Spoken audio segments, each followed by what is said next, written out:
Assalamualaikum warahmatullahi wabarakatuh. Innal hamdalillah nahmaduhu wa nasta'inuhu wa nastaghfiruh wa na'udzu billahi min shururi anfusina wa min sayyiati a'malina. Man yahdihillahu fala mudilla lahu wa man yudlil fala hadiya lahu. Asyhadu an la ilaha illallah wahdahu la syarika lah wa asyhadu anna Muhammadan abduhu wa rasuluh. Qala Allah Ta'ala fi kitabihil karim, ya ayyuhalladzina amanu taqullaha haqqa tuqatih wa la tamutunna illa wa antum muslimun, amma ba'd. Ayol ikhwah, kita melanjutkan kajian itu Mujmal Usul Akidah Ahlussunnah wal Jamaah, di mana kita masuk ke poin yang ke-12. Penulis berkata, ru'yatul mu'minina li rabbihim yaumal qiyamati fil jannah wa fil mahsyar haqqun wa man ankaraha aw awwalaha fahuwa za'ighun dhallun wa hiya lan taqa'a li ahadin fid dunya. Di antara keyakinan Ahlus Sunnah, bahwa nanti kaum mukminin akan melihat Allah pada hari kiamat di dua tempat. Tempat yang pertama itu di padang mahsyar, dan tempat yang kedua itu di surga.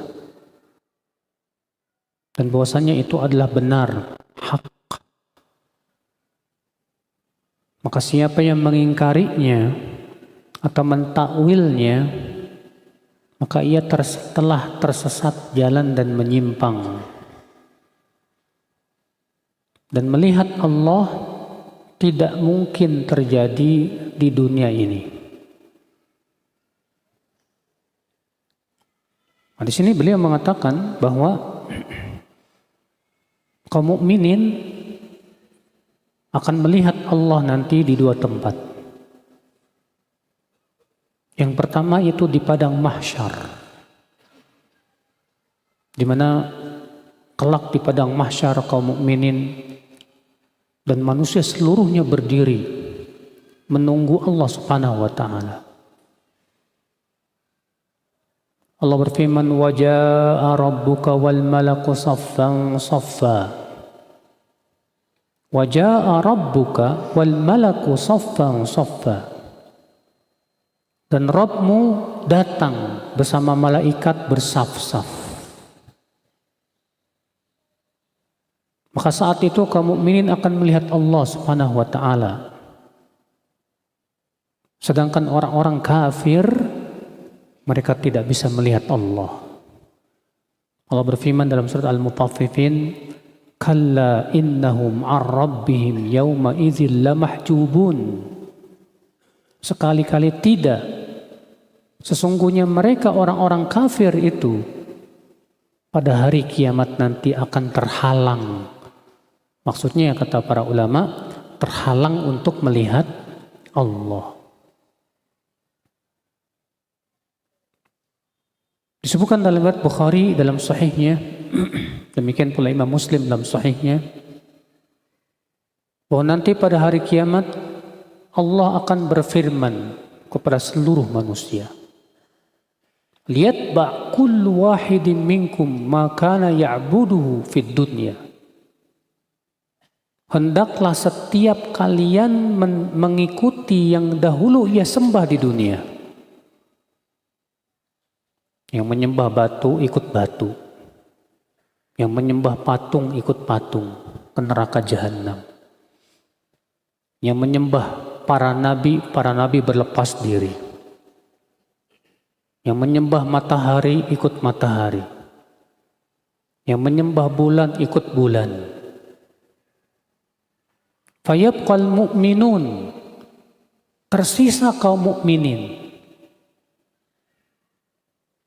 Lalu kemudian kata Rasulullah SAW dalam hadis tersebut, fayatihimul jabbar fi suratin la ya'rifunaha. Lalu Allah pun mendatangi kaum mukminin dengan bentuk yang tidak dikenali oleh kaum mukminin. Lalu Allah berfirman kepada kaum mukminin, antum hahuna wan nasu qad dhahabu faman tantazirun. Kalian masih di sini, sementara manusia telah pergi mengikuti sesembahan-sesembahan mereka. Siapa yang kalian tunggu? Apa kata kaum mukminin? Nantaziru rabbana. Kami menunggu Tuhan kami. Lalu Allah berfirman, ana rabbukum, aku Tuhan kalian. Apa kata kaum mukminin? Ma'adallah an nusyrika billahi syai'a. Hadza makanuna hatta ya'tiyana rabbuna. Kami berlindung kepada Allah untuk mempersekutukan Allah dengan sesuatu pun juga. Kami akan tetap di sini sampai Tuhan kami datang. Lalu kemudian Allah berfirman kepada mereka, bima ta'rifuna rabbakum. Dengan apa kalian mengenal Tuhan kalian? Apa kata kaum mukminin? Bisak, dengan betis. Fayakshifullahu saqahu. Lalu Allah pun menyingkapkan betisnya.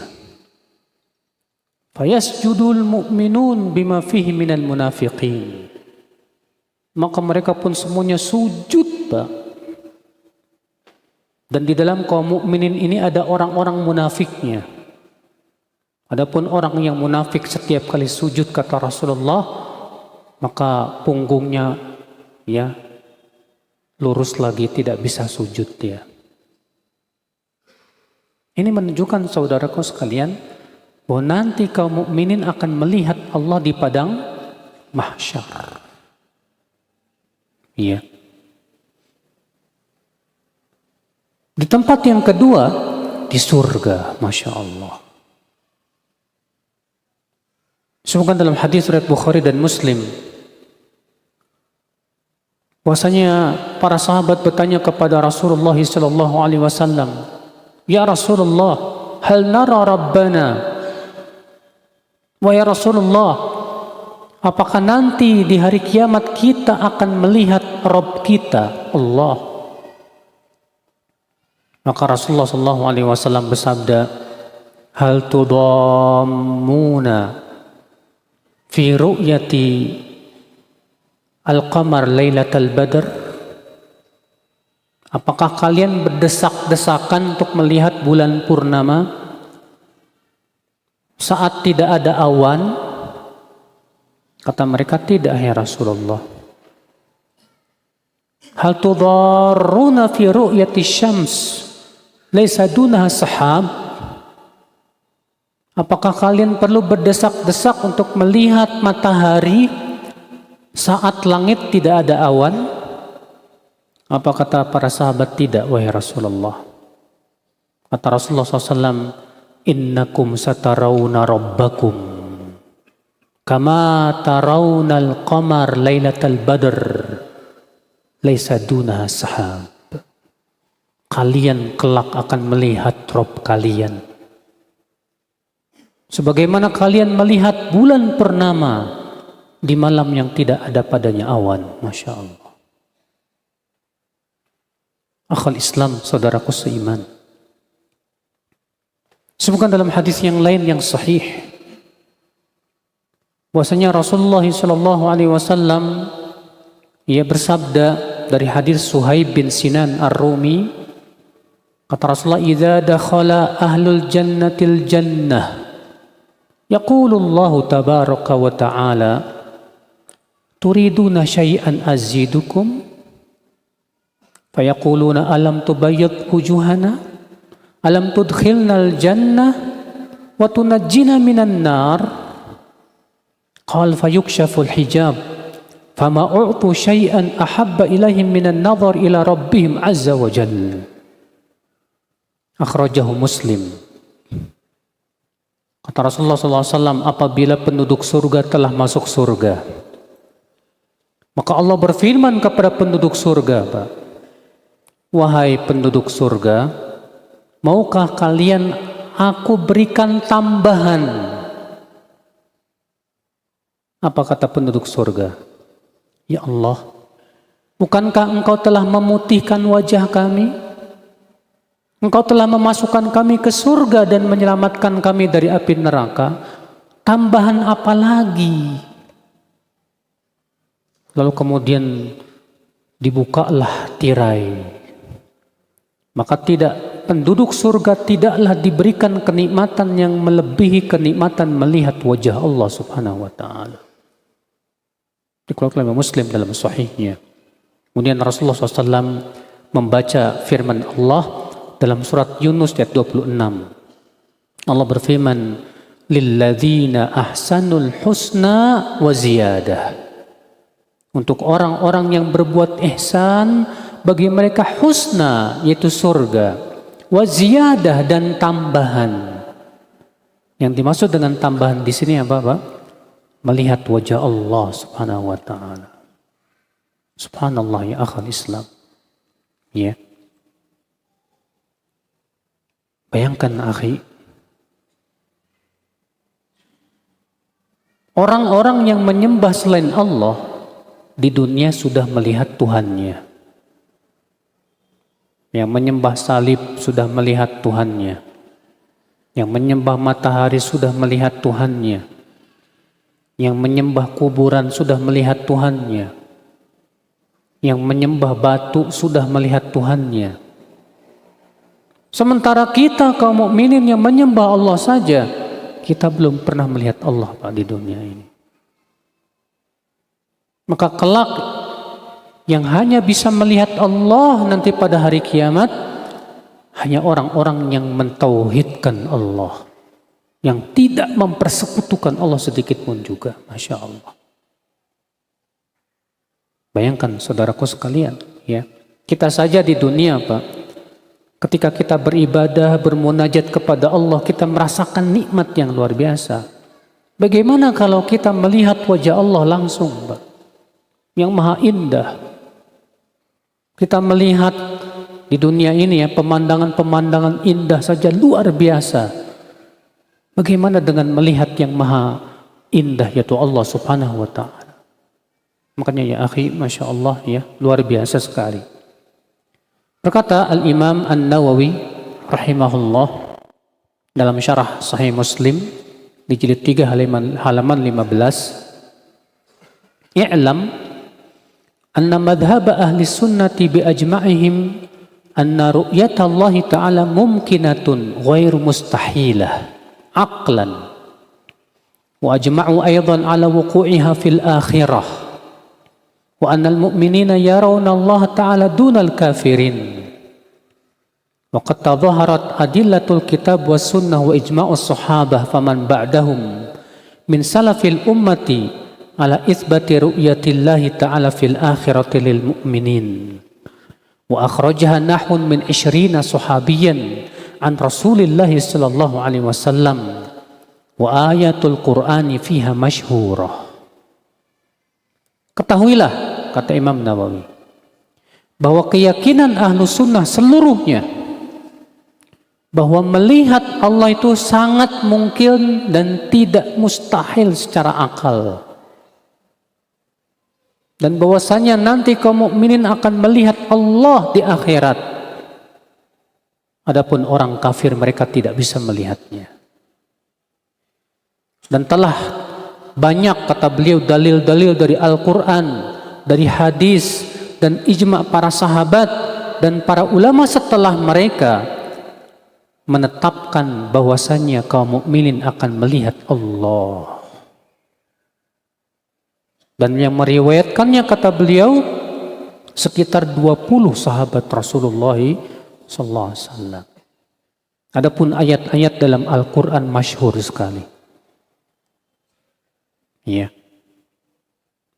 Ayat Al-Quran yang mana Pak? Di antaranya firman Allah dalam surat Al-Qiyamah. Wujuhu yawma idzin nadhirah ila rabbiha nadhirah. Wajah-wajah di hari itu berseri-seri, itu kaum mukminin. Mereka melihat kepada Rabb-Nya, Masya Allah. Ya. Al-Imam Ibnu Katsir ketika menafsirkan firman Allah dalam surat Yunus ayat 26, yaitu Allah berfirman lilladzina ahsanul husna wa ziyadah. Berkata Ibnu Katsir, ya, dalam tafsir Ibnu Katsir, dalam kitab Al-Bidayah wa Nihayah, di jilid 20 halaman 363. Wa qad ruwiya an jama'ati minas sahabati wat tabi'in tafsiru hadhihi ziyadah bin nadhar ila wajhillahi azza wa jal. Dan telah diriwayatkan dari banyak sahabat dan tabi'in bahwa yang dimaksud dengan tambahan dalam ayat ini adalah melihat wajah Allah nanti di dalam surga. Dan yang menafsirkan ini Abu Bakar, Ubay bin Ka'ab, Ka'ab bin Ujrah, Hudzaifah bin Yaman, Abu Musa al-Ash'ari, Abdullah bin Abbas. Di kalangan tabi'in Sa'id bin Musayyib, Mujahid, Ikrimah, Abdurrahman bin Abi Layla, Abdurrahman bin Sabit, Wal Hasan, Qatadah, Duhaq, dan ulama-ulama yang banyak sekali. Dan ini ijma' Ahlus Sunnah wal Jamaah. Saudaraku sekalian, azani Allah wa iyyakum. Lihat akhi, ya, seluruh ulama sepakat. Ulama mana? Ulama Ahlus Sunnah wal Jamaah. Bahwa nanti kaum mukminin akan melihat Allah di surga, Masya Allah. Tapi ada Pak, kelompok-kelompok yang tidak beriman itu Pak. Siapa mereka? Pendewa akal, Mu'tazilah, dan yang mengikutinya. Mereka mengatakan katanya mustahil Allah akan terlihat. Alasannya apa kata dia? Kalau Allah terlihat, berarti Allah berbentuk jasad dong. Nah, ini mustahil kata mereka. Kalau Allah terlihat, berarti Allah ada suatu tempat dong. Enggak, ini mustahil kata mereka. Subhanallah. Mereka tolak dalil pakai apa? Akal. Padahal kata Imam Nawawi, tidak mustahil. Secara akal ini sangat bisa diterima. Karena Allah Subhanahu wa ta'ala maha kuasa atas segala sesuatu. Mudah bagi Allah Subhanahu wa ta'ala. Maka aneh akal Islam, orang-orang yang menolak hadis-hadis yang mutawatir hanya karena tidak sesuai dengan akalnya, otaknya. La haula wa la quwata illa billah. Saudaraku seiman, bagaimana caranya agar kita termasuk orang-orang yang bisa melihat Allah di dalam surga? Semua penduduk surga Pak akan bisa melihat Allah. Iya. Semua penduduk surga akan bisa melihat Allah Subhanahu wa ta'ala.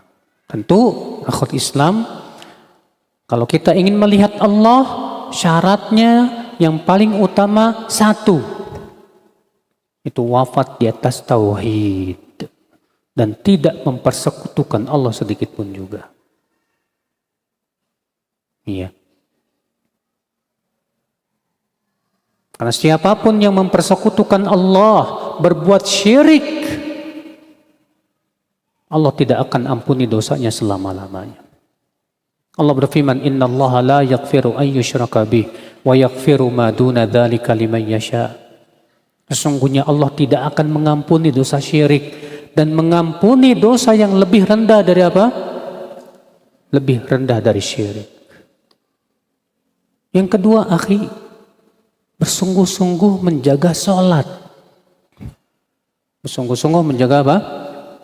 Sholat 5 waktu. Sebutkan dalam hadis yang dikeluarkan Imam Bukhari nomor 573 dan Muslim nomor 633 dari Jarir bin Abdullah, semoga Allah meridhoinya, ia berkata, kunna julusan inda Rasulillah sallallahu alaihi wasallam idh nadhara ila al-qamar lailatal badr. Kami, kata Jarir, pernah duduk-duduk di sisi Rasulullah sallallahu alaihi wasallam suatu malam. Kemudian tiba-tiba Rasulullah SAW melihat bulan purnama. Lalu kemudian Rasulullah SAW bersabda, ama innakum satarawna rabbakum kama tarawna hadzal qamar la tudammuna fi ru'yatih fa in istata'tum alla tughlabu ala salatin qabla tulu'i syams wa qabla ghurubiha ya'ni al-asr wal fajr. Ketahuilah, kata Rasulullah, kalian nanti akan melihat Rabb kalian sebagaimana kalian melihat bulan purnama ini. Kemudian Rasulullah bersabda apa? Jika kalian mampu untuk benar-benar menjaga sholat sebelum matahari terbit dan sholat sebelum matahari terbenam, itu sholat asar dan sholat subuh, lakukan. Kemudian beliau pun Jarir pun membacakan firman Allah Subhanahu wa taala dalam surat Thaha ayat 130. Allah berfirman, wasabbih bihamdi rabbika qabla tulu'i syamsi wa qabla ghurubiha. Dan bertasbihlah memuji Rabbmu sebelum matahari terbit dan sebelum matahari apa? Tenggelam. Lihat saudaraku sekalian, ketika Rasulullah mengabarkan bahwa kalian nanti akan melihat siapa? Allah. Kemudian Rasul bersabda apa? Jika kalian mampu untuk betul-betul menjaga dua sholat ini, terutama sholat asar dan sholat apa? Subuh, lakukan. Artinya dengan kita menjaga ini, kita bisa melihat Allah nanti pada hari kiamat. Subhanallah. Ikhwatal Islam. Iya. Kemudian, kapan penduduk surga bisa melihat Allah itu, Pak? Berkata Ibnu Katsir, arsyada hadzal siyaq ala anna ru'yatahu azza wa jal taqa'u li ahli al-jannah fi mithli awqatil ibadat. Redaksi hadis tadi yang sudah kita sebutkan, di mana Nabi mengatakan siapa yang menjaga apa? Salat subuh dan salat apa? Asar.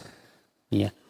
Redaksi hadis ini menunjukkan bahwa penduduk surga melihat Allah itu di waktu-waktu tersebut. Di waktu pagi dan petang. Ya. Faka'annal mubrazina minal muqarrabina al-akhyar yarawna Allah azza wa jal fi mithli tarfai nahar bukrata wa ashiyya. Maka seakan-akan Rasulullah SAW memberikan isyarat dalam hadis ini, Pak. Kenapa Nabi menyuruh kita menjaga sholat asar dan sholat apa? Subuh. Kata beliau, seakan memberikan isyarat bahwa nanti penduduk surga melihat Allah itu di waktu subuh dan di waktu apa? Asar. Ya. Wa hadza maqamun 'alin. Dan ini tempat yang sangat tinggi sekali. Fayarawnahu subhanahu wa hum ala araikihim wa sururihim.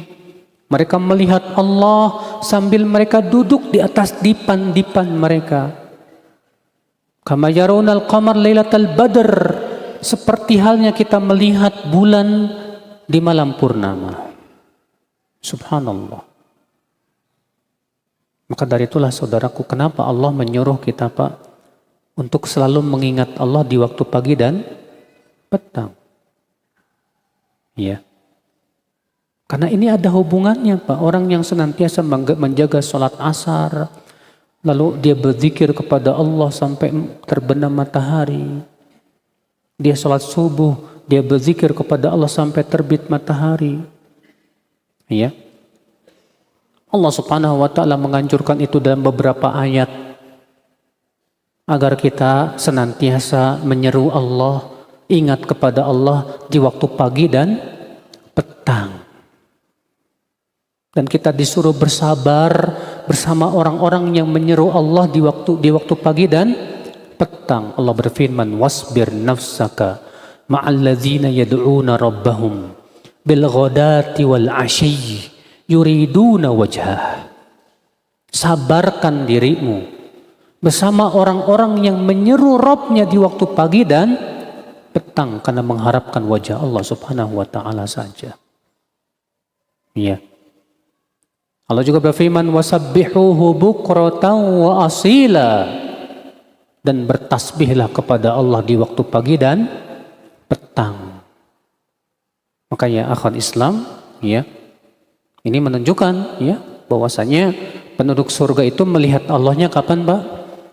Di waktu pagi, waktu subuh, dan di waktu apa? Masya Allah. Ya. Ikhwatal Islam, saudaraku seiman. Baik, kata beliau, kita lanjutkan lagi bukunya. Waman angkaroha, siapa yang mengingkari ini, Pak, tidak beriman dan menolak kalau nanti kaum mukminin akan melihat Allah. Fahuwa zaighun dhal. Siapa yang mengingkari ini atau mentakwil-takwilnya, maka ia menyimpang dan tersesat. Kenapa menyimpang, Pak? Karena menentang dalil Al-Quran, hadis dan ijma, ya, seluruh ulama Ahlus Sunnah. Dan orang yang menyimpang dari Al-Quran, hadis dan ijma, sepakat seluruh ulama pelakunya sesat. Pelakunya apa? Sesat, Bapak sekalian. Kata beliau, wahia lan taqa'a li ahadin fid dunya. Dan melihat Allah tidak mungkin di dunia ini.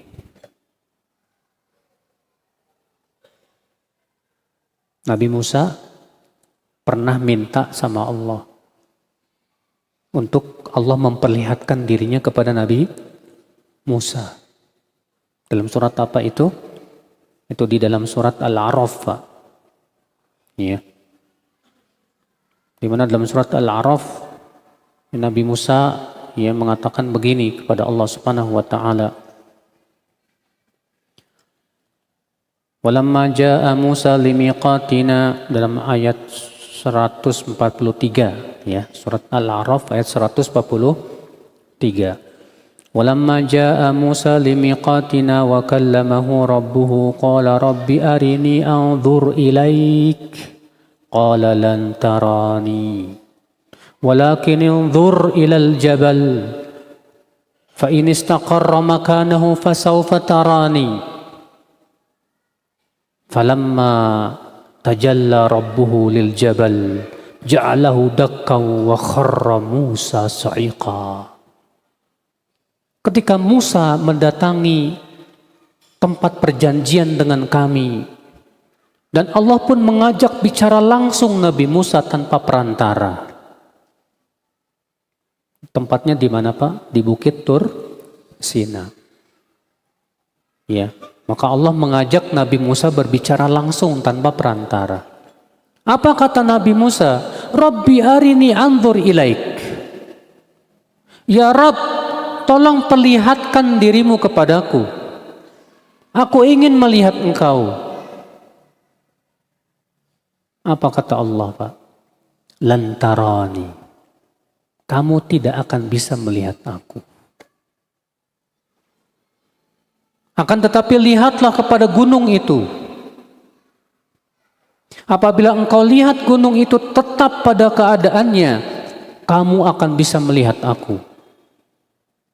Lalu Allah pun memperlihatkan dirinya kepada gunung. Apa yang terjadi, Pak? Gunung itu hancur lebur karena takut kepada Allah. Melihat gunung itu hancur, Nabi Musa pingsan. Falamma afaqa qala subhanak tubtu ilaika wa ana awwalul mu'minin. Ketika Nabi Musa telah siuman, telah sadar, Nabi Musa berkata, Maha suci Engkau ya Allah, aku bertaubat kepada Engkau dan aku adalah orang yang pertama kali beriman kepada Engkau. Masya Allah. Ternyata Nabi Musa tidak bisa melihat Allah di mana? Di dunia. Rasulullah SAW bagaimana? Rasulullah melihat Allah tidak, Pak? Ini pernah ditanyakan oleh seorang sahabat yang bernama Abu Dzar. Sahabat ini bertanya kepada Rasulullah SAW, hal ra'aita rabbak? Wahai Rasulullah, ketika engkau mi'raj, dalam kisah Isra dan Mi'raj, di mana Rasulullah SAW dimi'rajkan kemana, Pak? Ke langit yang ketujuh, terus naik, ya. Bertemu dengan siapa? Allah Subhanahu wa ta'ala langsung, tanpa perantara. Makanya Nabi yang diajak langsung bicara oleh Allah tanpa perantara hanya dua saja. Ya. Yang pertama Nabi Musa dan yang kedua Nabi Muhammad sallallahu alaihi wasallam. Dan Nabi Adam. Ya. Rasulullah SAW langsung dipanggil oleh Allah ke langit yang ketujuh, bayangkan. Ini keistimewaan yang tidak diberikan kepada Nabi manapun juga.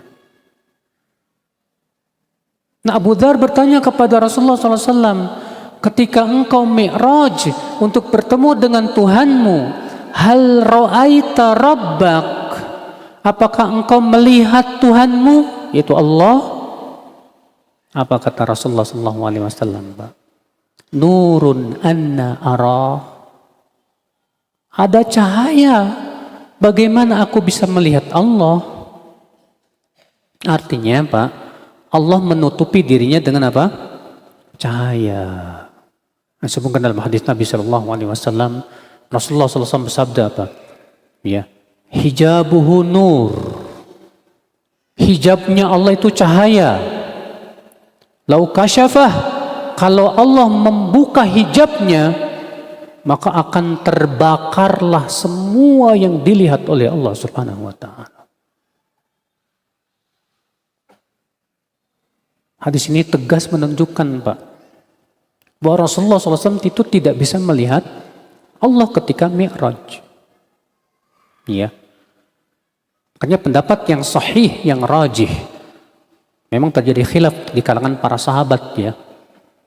Sebagian sahabat ada yang menetapkan bahwa Rasulullah melihat Allah. Sebagian sahabat mengatakan Rasulullah tidak melihat Allah, dan ini yang benar. Kenapa? Karena Rasulullah langsung ditanya oleh sahabat tersebut, engkau melihat Tuhanmu? Kata Rasulullah, ada cahaya, bagaimana aku bisa melihatnya? Kata Rasulullah SAW. Ya. Namun kata Ibnu Abbas, Rasulullah SAW melihat Allah dengan mata hatinya. Melihat Allah dengan mata apa? Hatinya. Di mana? Saat mimpi. Yang disebutkan dalam hadis riwayat Imam Ahmad dalam musnadnya, bahwasanya Rasulullah SAW bermimpi. Kata Rasulullah, ra'aitu Rabbi fi ahsani surah. Aku bermimpi bertemu dengan Allah dan melihat Allah dalam bentuk yang sangat indah sekali. Faqala li, lalu Allah berfirman kepadaku, ya Muhammad, atadri fima yakhtasimu fihi al-mala'ul a'la? Tahukah kamu apa yang sedang diperbincangkan oleh malaikat yang ada di langit sana? Maka Rasulullah SAW bersabda, la adri ya Rabb, aku enggak tahu ya Allah. Lalu kata Rasulullah SAW, fawadu'a kaffahu baina katifai hatta wajadtu burdaha baina sadiyai. Maka Allah pun meletakkan telapak tangannya di antara dua pundakku Sehingga aku merasakan dinginnya di antara dua dadaku.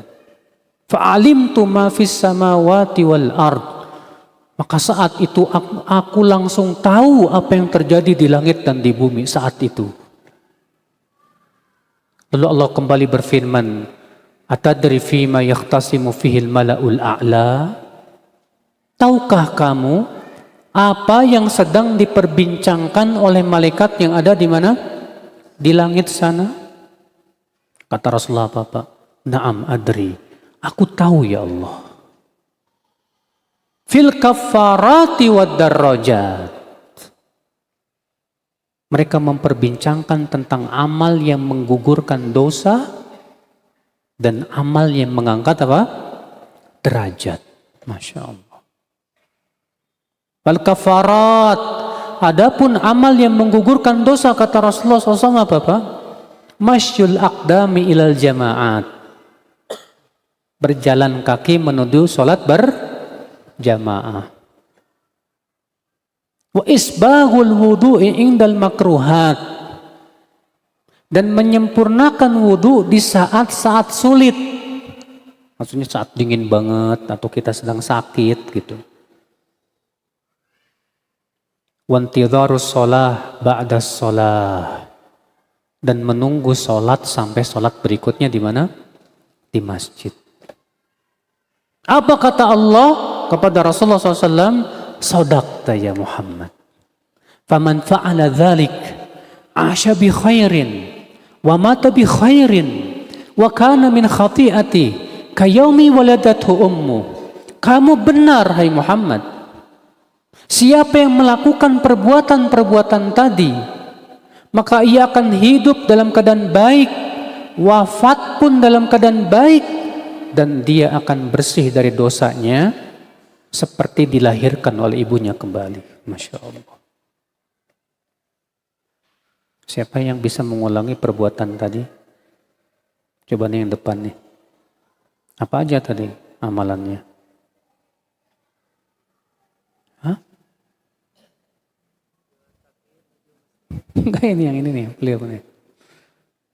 Apa aja Mas? Siapa yang tahu? Allah, Masya Allah. Yang pertama berjalan kaki menuju sholat berjamaah. Yang kedua apa?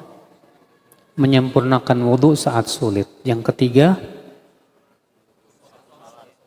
menunggu sholat sampai sholat berikutnya.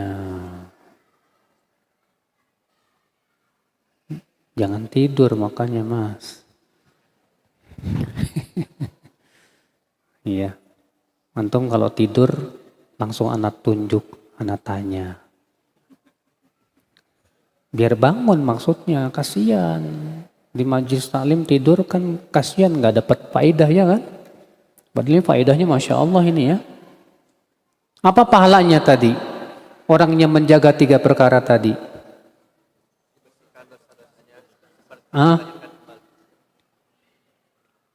Mana? Saya tunjuk ya. Nih yang belakang antum. Yang di belakang Aiger. Nah antum. Apa pahalanya tadi? Hah? Apa? Hah? Lupa. Lupa apa tidur? Ini apa Pak? Hah? Cuma itu aja? Ada yang lain?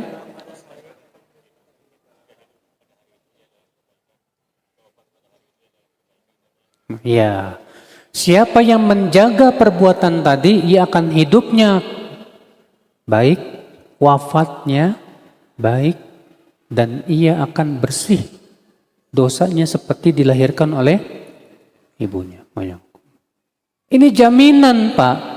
Orang yang memelihara 3 perkara ini dijamin wafatnya husnul khatimah. Makanya orang yang senantiasa menjaga sholat berjamaah di masjid, Pak. Orang-orang yang sangat mencintai masjid itu nggak ada sejarahnya wafatnya su'ul khatimah. Alhamdulillah. Orang yang senantiasa pergi ke masjid, berjamaah di masjid, selalu antum melihat, selalu wafatnya husnul khatimah biiznillah. Karena sudah ada janji dari Allah Subhanahu wa taala. Nah, kembali lagi Pak. Jadi di sini Rasulullah SAW bermimpi melihat siapa? Allah, bukan malaikat. Ya. Bermimpi melihat siapa? Allah. Di situ berdialog dengan Allah dalam mimpinya. Berarti Rasulullah SAW melihat Allah dengan apa? Dengan apa? Dengan mata hatinya. Oh, udah masuk Isya. Ya. Dengan mata hatinya, Mas. Nah, itu ya. Baik, sudah masuk Isya. InsyaAllah setelah Isya kita lanjut. Billahi taufik. Assalamualaikum warahmatullahi wabarakatuh. Alhamdulillah. Wassalatu wassalamu ala rasulillah. Nabiina Muhammadin wa ala alihi wa sahbihi wa man walah. Asyhadu an la ilaha illallah. Wahdahu la syarikalah. Wa asyhadu anna Muhammadan abduhu wa rasuluh. Kita lanjutkan ayyuhal ikhwah. Jadi melihat Allah di dunia mungkin atau tidak? Tidak mungkin. Ini keyakinan Ahlus Sunnah wal Jamaah.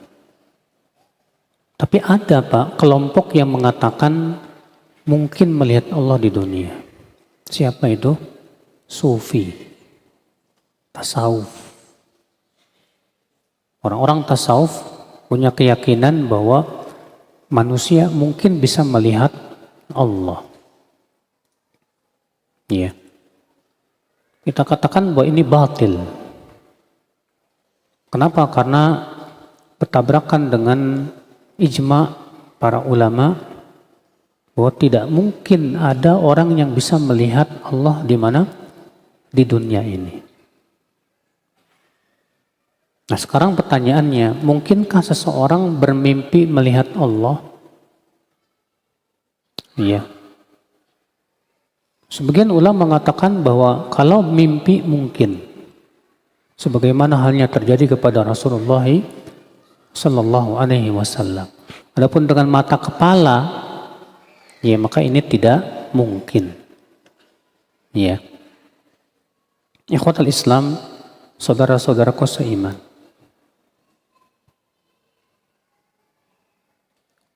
Kemudian saya akan membawakan perkataan para ulama ya, tentang melihat Allah di surga. Berkata Imam At-Tahawi, "Ar-ru'yatu haqqun li ahlil jannah bi ghairi ihatatin wala kaifiyah." Melihat Allah itu hak, benar adanya. Di mana penduduk surga akan melihat Allah Subhanahu wa taala. Iya. Berkata Imam Ibnu Qudamah di dalam kitab beliau Lum'atul I'tiqad halaman 22. Al-mu'minuna yarawna rabbahum fil akhirah bi absarihim wa yukallimuhum wa yukallimunah. Kaum mukminin akan melihat Tuhan mereka itu Allah di akhirat dengan mata kepala mereka. Dan Allah akan mengajak bicara mereka. Dan mereka pun akan mengajak bicara Allah Subhanahu wa ta'ala. Sebagaimana Allah berfirman dalam surat Al-Qiyamah ayat 22 sampai 23. Wujuhun yawma idzin nadhirah ila rabbiha nadhirah. Wajah-wajah pada hari itu terlihat berseri-seri dan mereka akan melihat kepada Rabb mereka. Berkata Al-Imam Ibnu Qayyim rahimahullah, "A'zamu na'imil akhirah wa ladzatiha hiya an-nazar ila wajhi Rabbi jalla jalaluhu wa sama'u kalamihi minhu wal qurbu minhu." Nikmat akhirat yang paling agung dan kelezatan surga yang paling lezat yaitu melihat kepada wajah Allah Subhanahu wa taala dan mendengarkan ucapan firman-firman Allah serta dekat dengan Allah Subhanahu wa taala. Ya.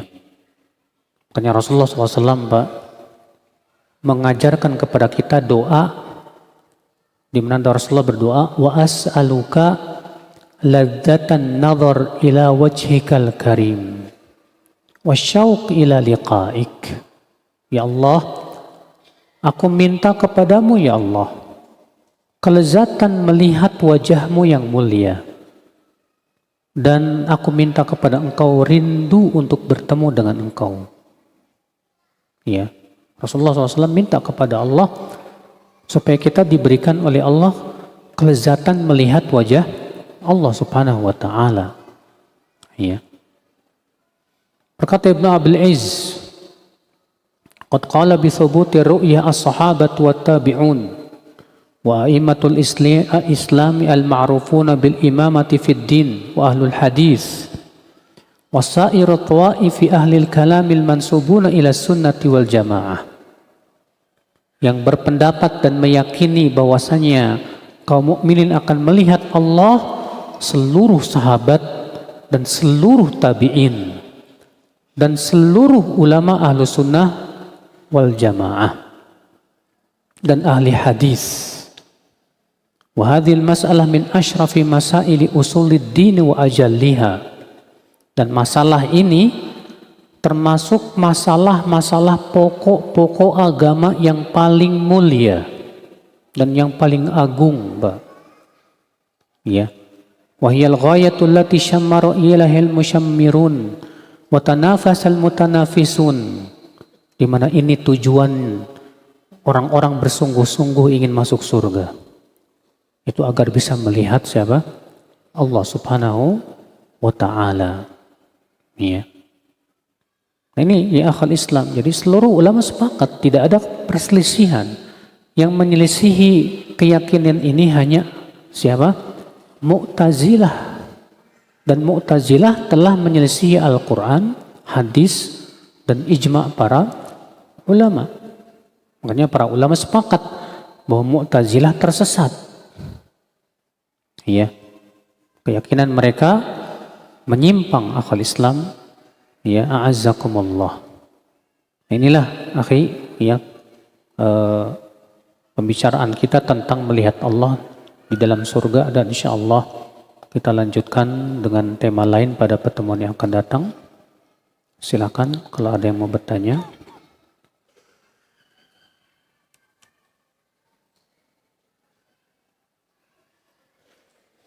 Bagaimana agar kita bisa mendapatkan manisnya iman? Masya Allah, pertanyaan yang luar biasa. Ada sebuah hadis, Pak. Rasulullah SAW menyebutkan tentang cara agar kita bisa merasakan manisnya iman. Itu hadis yang dikeluarkan oleh Bukhari dan Muslim. Bahwa Rasulullah SAW bersabda, "Thalathun man kunna fihi wajada bihinna halawatal iman." Ada 3 perkara. Siapa yang 3 perkara ini ada pada diri seseorang, maka dia akan merasakan manisnya iman. Catat baik-baik 3 perkara ini. Yang pertama, an yakuna Allah wa rasuluhu ahabba ilahi mimma siwahuma. Allah dan Rasulnya lebih ia cintai dari segala-galanya. Yang pertama, Allah dan Rasulnya lebih ia cintai dari segala-galanya. Yang kedua, wa an yuhibbal mar'a la yuhibbuhu illa lillah. Dia mencintai seseorang hanya karena Allah, bukan karena dunia. Yang kedua apa? Mencintai seseorang karena apa? Allah, bukan karena dunia. Yang ketiga, kata Rasulullah SAW, wa an yakraha an ya'uda fil kufr kama yakrahu an yuqdhafa finnar. Dia tidak mau kembali kepada kekafiran setelah Allah selamatkan ia, sebagaimana ia tidak mau dilemparkan ke dalam api. Maka kata Rasulullah, siapa yang 3 perkara ini ada pada diri seseorang, maka ia akan mendapatkan manisnya iman. Masya Allah. Ya. Bagaimana cara mendapatkan kenikmatan dalam sholat, Ustadz? Akhi, kenikmatan dalam sholat hanya bisa dirasakan ketika kita memahami arti-artinya, Pak. Ketika antum mengucapkan Allahu Akbar, antum merasakan kebesaran Allah di hati antum. Lalu antum membaca Alhamdulillahi Rabbil Alamin, antum paham, Masya Allah. Segala puji bagi Allah Rabbul Alamin. Ar-Rahmanir Rahim, yang maha pengasih lagi maha penyayang. Kita merasakan kasih sayang Allah yang begitu luas. Ya. Ketika kita ruku, kita baca apa? Subhana Rabbiyal Azim wa bihamdi. Maha suci Allah Rabbku yang maha agung dengan memujinya. Kalau kita betul-betul pahami maknanya, kita resapi, kita renungi, Masya Allah. Disitulah kita akan merasakan apa? Nikmat sekali dalam sholat itu. Tapi kalau antum nggak memahami, sudah gitu pikirannya pergi kemana? Mana? Sholat ya sholat. Tapi mikirnya ke kantor, ke pasar, ke Jakarta, ke Bandung, kemana-mana, kholas. Ya. Udah gitu lupa lagi. Ini udah 2 apa 3, 2 apa 3. Maka yang seperti ini, akhi, bagaimana dia akan merasakan lezatnya sholat. Dia tidak akan merasakan nikmatnya sholat. Iya.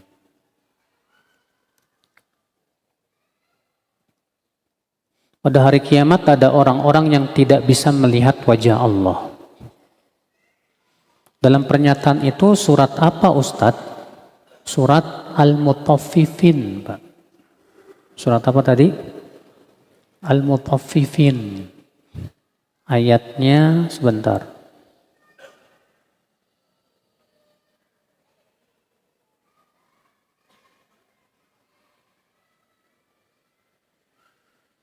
Ayatnya ayat ke-15. Ayat yang ke-15.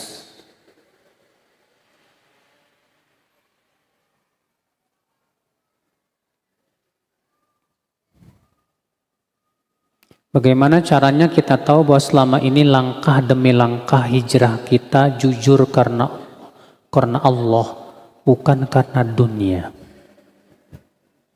Biasanya Pak, kejujuran itu akan tampak setelah diuji, setelah ada ujian. Kalau belum ada ujian biasanya belum tampak. Iya. Ada di zaman Rasulullah, ada seorang laki-laki masuk Islam.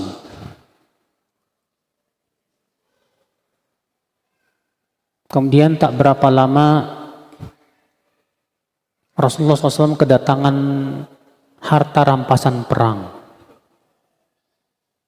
Lalu Rasulullah SAW mengirimkan harta kepada orang yang baru masuk Islam. Ketika harta itu diterima,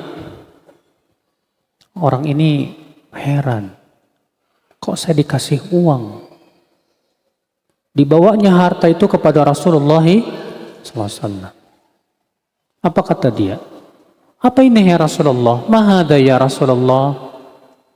Kata Rasulullah, huwalak. Iya. Itu buat kamu, ambil aja. Apa kata orang ini? Bukan untuk ini saya masuk Islam ya Rasulullah. Bukan karena ini saya masuk Islam. Kata Rasulullah, karena apa? Aku masuk Islam karena aku berharap ada panah yang menancap di sini. Lalu aku mati syahid. Apa kata Rasulullah? In tasdukillah yasdukka. Kalau kamu memang jujur kepada Allah, Allah pasti akan jujur kepada kamu. Keesokan harinya Rasulullah pun mengumandangkan jihad, perang. Maka orang ini pun bergegas, segera ikut berperang dan ikut berjihad. Setelah peperangan selesai, Rasulullah bertanya, di mana si fulan? Maka para sahabat mencarinya, ternyata sudah meninggal dalam keadaan panah menancap di sini. Dibawa jenazahnya ke hadapan Rasulullah SAW. Apa kata Rasulullah? Sadaqallah fasadaqah. Ini orang memang jujur kepada Allah. Maka Allah pun jujur kepada dia. Masya Allah. Kita hijrah. Jujur karena Allah. Ya, saya jujur. Bukan karena dunia. Iya. Tahu-tahu Allah uji. Dengan cara diseretkan rezekinya, Pak. Nah, disitulah akan kelihatan kejujurannya. Bener nggak tuh hijrahnya, Kak? Bukan karena apa? Dunia. Ada sebagian orang begitu, Pak. Ketika dia hijrah, Allah uji dulu dia. Allah ingin melihat kesungguhan hijrah dia. Jujur nggak nih orang? Kalau dia jujur, dia akan tetap bertahan. Dia tidak mau balik lagi ke masa kelamnya. Nggak mau dia, nggak mau. Tapi setelah itu apa-apa Allah berikan kepada dia kenikmatan demi kenikmatan. Setelah Allah tahu jujurnya hijrah dia. Saya kenal beberapa orang yang dia tadinya penyanyi terkenal sekali, Pak. Ya. Dia hijrah, ketika mulai hijrah pusing. Ya. Sampai-sampai buat beli susu anaknya aja nggak punya duit, Pak. Tapi subhanallah memang dia jujur. Dia tidak mau balik lagi ke masa lalunya yang kelam. Tidak mau dia. Makanya terus berusaha. Allah tahu kejujuran dia. Setelah itu Allah berikan kepada dia kemudahan demi kemudahan dalam rezekinya. Alhamdulillah. Makanya ujian itu untuk memilah siapa yang jujur, siapa yang dusta. Allah berfirman, Alif Lam Mim, ahasiban nas ayyutraku ayyaqulu amanna wa hum la yuftanun. Walaqad fatanna alladhina min qablihim fala ya'lamanna alladhina sadaqu wa la ya'lamanna al-kadhibin. Alif Lam Mim. Apakah manusia mengira akan dibiarkan berkata kami beriman sementara ia tidak diuji? Tidak mungkin. Sungguh kami telah menguji orang-orang sebelum mereka. Dengan ujian itu kami tahu siapa yang jujur dan siapa yang dusta. Iya.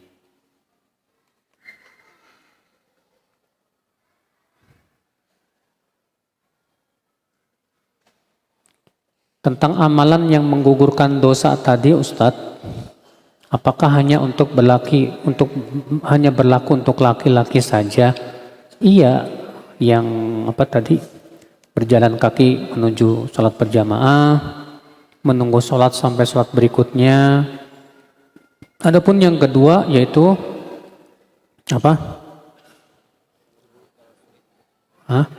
menjaga wudhu di saat-saat sulit, maka ini tidak khusus untuk laki-laki.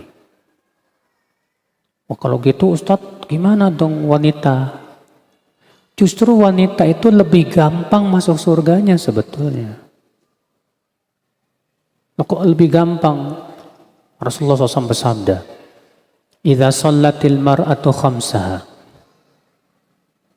wa shamat syahraha wa hafizat farjaha wa ata'at ba'laha qila laha udkhulil jannah min abwabil jannati tsamaniyati syi'ti." Apabila wanita sholat 5 waktu, puasa Ramadan, menjaga kemaluannya dan menaati suaminya, akan dikatakan kepada dia, silakan masuk surga dari pintu 8 yang kamu mau, silakan. Cuma 4. Yang pertama apa tadi? Sholat 5 waktu. Yang kedua apa? Puasa Ramadan. Yang ketiga apa? Menjaga kemaluan. Yang keempat, ini yang paling berat buat AWW ini.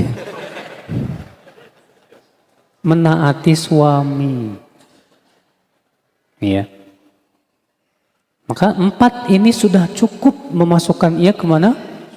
Ke surga. Dikatakan kepada wanita ini, silakan kamu masuk surga dari 8 pintu surga yang kamu mau, silakan. Allahu Akbar. Iya.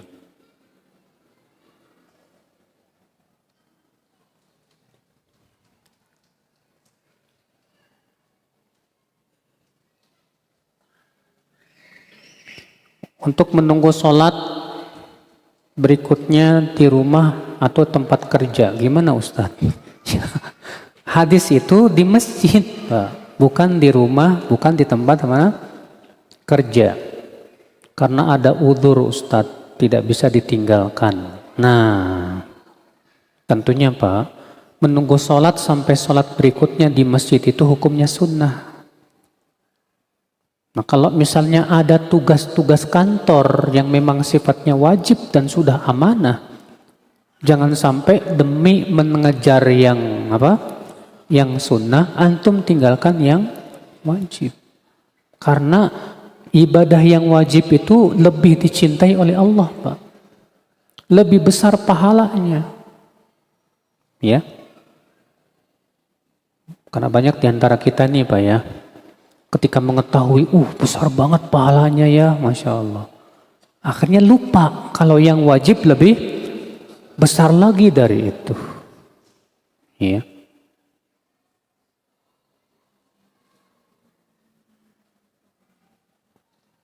Bagaimana menggunakan asuransi kesehatan dari kantor suami. Jadi bukan kemauan kita untuk ikut asuransi, melainkan sudah fasilitas.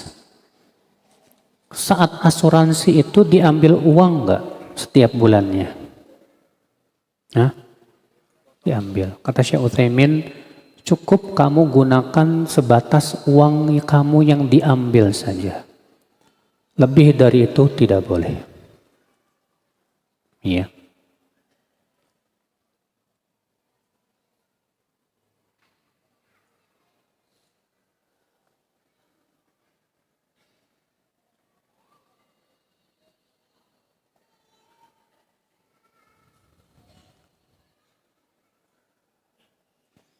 Mohon nasihatnya untuk ummahat yang bawa anak kecil ke pengajian Ustadz dan membiarkan mereka berisik sehingga mengganggu kami.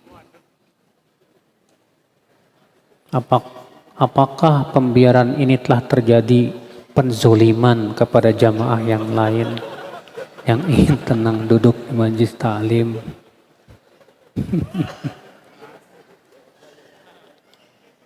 Nih ibu-ibu nih ada yang protes nih. Ya. Ada teman-teman ibu-ibu yang merasa terganggu sama anak-anak ibu. Kasihan loh Bu. Udah jauh-jauh datang gara-gara anak ibu, akhirnya nggak bisa nuntut ilmu, nggak bisa ngedengerin. Ya. Jadi ibu yang punya anak, kalau bisa, kalau anak-anaknya ribut dan yang lainnya, ya udah. Coba mungkin panitia ngasih tempat khusus buat ibu-ibu yang bawa anak, ya, biar nggak terganggu itu.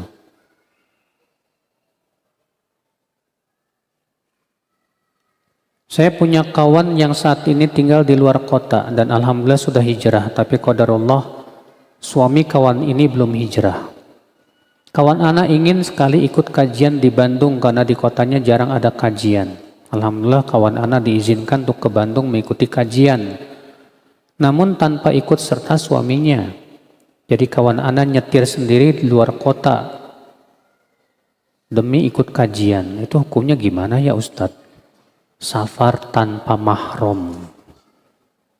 Namun diizinkan oleh mahramnya.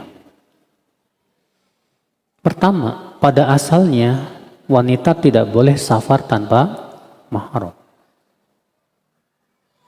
Namun haramnya Pak, dari jenis haram karena bisa menjerumuskan. Maka sesuatu yang diharamkan karena menjerumuskan boleh ketika ada kebutuhan. Apalagi itu sifatnya darurat.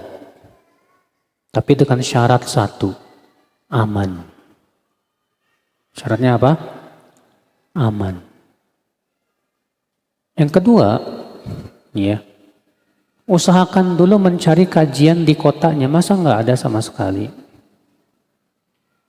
Ya, mungkin bisa tanya-tanya di mana kajian sunnah di kotanya, di tempatnya. Mungkin selama ini dia nggak tahu kali. Insya Allah setelah ditanya-tanya ke panitia-panitia kajian, mungkin bisa dapat di situ. Ya, sehingga tidak perlu lagi untuk apa? Safar. Yang ketiga, di zaman sekarang alhamdulillah media itu mudah sekali. Di kajian sekarang aja nih ditayangkan nih Pak. Bisa ngikutin di media tanpa harus pergi safar. Ya. Jadi selama masih bisa tanpa safar, tanpa melakukan keharaman, selama masih bisa melakukan tanpa melakukan keharaman, hindari. Ya. Apabila seseorang melakukan perbuatan dosa atau maksiat ketika sendirian dan telah bertaubat, apakah pahala yang tergugurkan oleh maksiat ketika sendiri bisa dikembalikan oleh Allah Subhanahu wa Ta'ala? Dan apabila kita terjatuh lagi pada maksiat tersebut, kemudian bertobat kembali, apakah pada hari kiamat pahalanya akan terhapus bagaikan gunung yang ditiupkan oleh angin atau tidak? Ditimbang nanti di hari kiamat antara kebaikan dan keburukannya. Kalau ternyata kebaikannya jauh lebih banyak, Allah ampuni dia. Kalau ternyata keburukannya jauh lebih berat, maka kalau Allah kehendaki, Allah adab dia. Tapi kalau Allah kehendaki, Allah ampuni dia. Itu diserahkan kepada Allah, hanya Allah yang Maha Tahu. Yang jelas, selalulah banyak bertaubat. Terus istighfar kepada Allah Subhanahu wa Ta'ala. Sebelumnya telah dijelaskan keutamaan bertasbih sebelum matahari terbit. Tapi lebih utama mana berzikir atau menghadiri majelis ilmu di waktu tersebut, Ustadz? Para ulama sepakat Pak, bahwa menuntut ilmu itu termasuk zikir. Termasuk apa? Zikir. Dan manfaat ilmu jauh lebih besar dibandingkan apa? Zikir biasa. Imam Syafi'i mengatakan menulis ilmu sesaat, menuntut ilmu sesaat lebih aku sukai daripada sholat semalam suntuk. Imam Ahmad ditanya, mana yang lebih engkau sukai? Engkau menulis ilmu atau engkau sholat malam? Kata Imam Ahmad, orang yang sholat malam, pahalanya buat dia sendiri. Manfaatnya buat dia sendiri. Tapi kalau aku tulis ilmu, maka manfaatnya untukku dan untuk orang banyak. Dan itu lebih aku sukai. Iya.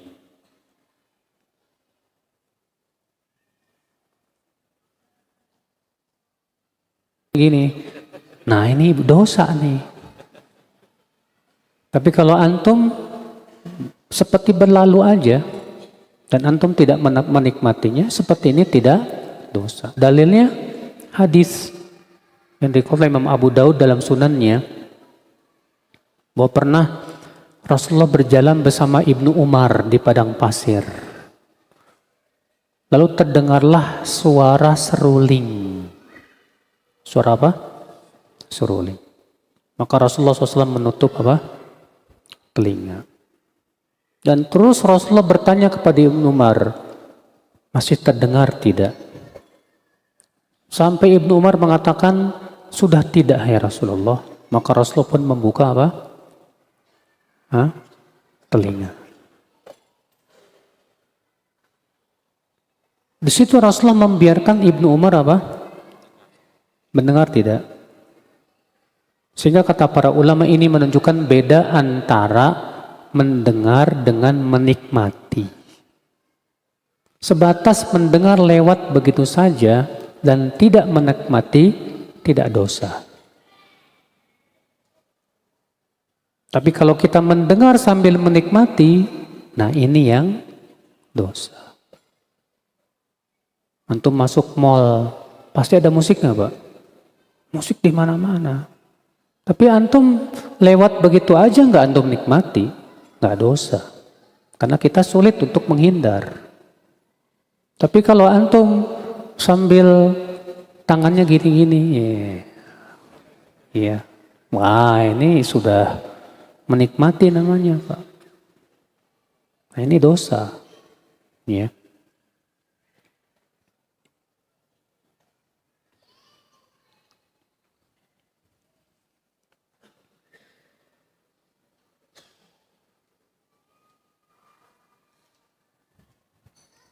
Pertanyaan-pertanyaan yang sama.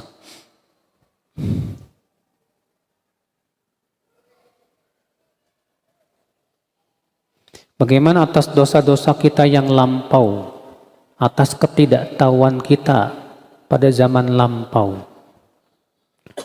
Nabi mengajarkan minta ampun yang sifatnya menyeluruh, Pak. Apa kata Rasulullah SAW?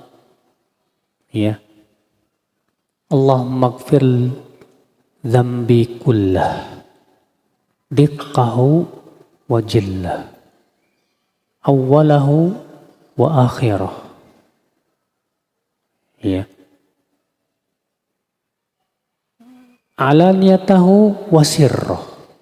Ya Allah, ampuni dosaku seluruhnya, yang kecil maupun yang besar, yang awal maupun yang akhir, yang terang-terangan maupun yang sembunyi-sembunyi. Lihat, Nabi mengajarkan doa, minta ampunnya secara apa? Menyeluruh. Maka kalau kata Imam Nawawi, siapa yang minta ampun kepada Allah untuk seluruh dosanya secara keseluruhan, dan dia taubat dari seluruh dosanya tanpa menyebutkan satu per satu, itu sudah cukup. Itu sudah apa? Cukup. Ya.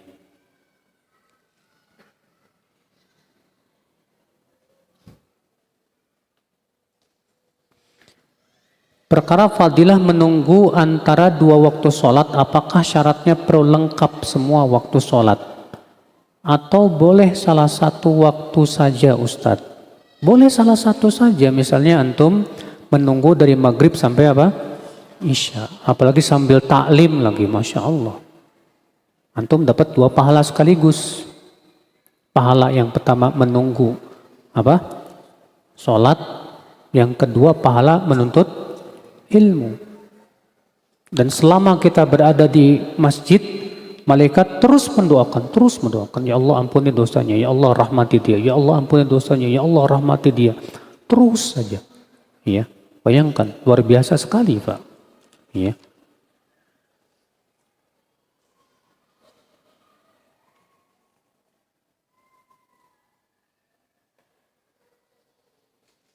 Ibu Ana ternyata terkena sihir. Minta doanya Ustadz untuk kesehatan Ibu Ana. Syafa'allah. Semoga Allah menyembuhkan penyakit Ibu Antum dan mengangkat sihir yang yang ada padanya. Dan memberikan kepada Ibu Antum perlindungan. Ya. Amin ya rabbal alamin. Ini saja. Kita tutup subhanakallah bihamdik. Asyhadu an la ilaha illa anta astaghfiruka wa atubu ilaik. Sallallahu ala nabiyina Muhammadin wa ala alihi wa sahbihi wa sallama tasliman katsira. Wabillahi taufiq.